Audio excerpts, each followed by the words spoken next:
श्री कृष्ण हिंदू धर्म के ईश्वर एवं भगवान विष्णु के 8वें अवतार माने जाते हैं। श्री कृष्ण का जन्म बहुत ही कठिन एवं भयानक परिस्थितियों में हुआ था। मथुरा के राजा कंस को आकाशवाणी में बताया गया कि तुम्हारी बहन के गर्भ से उत्पन्न 8वां पुत्र ही तेरा वध करेगा। जब 8वें बच्चे की बारी आई तो कारागार में पहरा दुगना कर दिया गया। कारागार में बहुत से सैनिक तैनात कर दिए गए। यशोदा और नंद ने देवकी और वासुदेव की समस्याओं को देखकर उनके 8वें पुत्र की रक्षा करने का उपाय सोचा। जिस समय देवकी और वासुदेव के 8वें पुत्र ने जन्म लिया, उसी समय यशोदा और नंद के यहाँ एक पुत्री ने जन्म लिया, जो कि सिर्फ एक मायावी चाल थी। 8वें पुत्र के जन्म के बाद जिस कोठरी में देवकी और वासुदेव कैद थे, अचानक उसमें प्रकाश हुआ। हाथ में गदा शंख धारण किए हुए चतुर्भुज रूप में भगवान विष्णु दिखाई दिए। देवकी और वासुदेव उनके चरणों में गिर पड़े। तभी भगवान ने कहा, मैं बच्चे का रूप पुनः ले लेता हूँ। तुम मुझे लेकर अपने मित्र नंद के पास जाकर रख दो और उनके यहाँ जन्मी पुत्री को लाकर कंस के हवाले कर दो। मुझे ज्ञात है इस समय यहाँ का वातावरण ठीक नहीं है, फिर भी तुम चिंता न करो। तुम्हारे जाते समय कारागार के सारे पहरेदार सो जाएंगे। कारागार का फाटक स्वयं खुल जाएगा।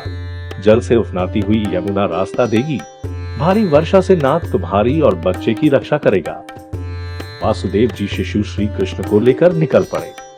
उफनाती यमुना को पार करते हुए वे वृंदावन में नंद के घर जा पहुँचे। बच्चे को सुलाकर वे उनकी पुत्री को लेकर वापस आ गए। वापस पहुँचने के बाद फाटक स्वतः बंद हो गया। जैसे ही कंस को ये खबर मिली कि देवकी ने बच्चे को जन्म दिया है, वो तुरंत कारागार में आ गया। कंस ने जैसे ही उसको छीनकर पटक कर मारने की कोशिश की, वो बच्ची तुरंत हवा के उड़ गई और बोली, है दूष्ट प्राणी, मुझे मारने से तुझको क्या मिलेगा? तेरा वध करने वाला वृंदावन जा पहुंचा है। इतना बोलकर वो गायब हो गई। तब उसने पूतना नामक राक्षसी को श्री कृष्ण को मारने के लिए भेजा।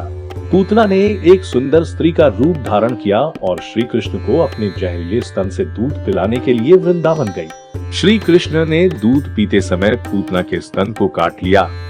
काटते ही पूतना अपने असली रूप में आ गई और उसकी मृत्यु हो गई।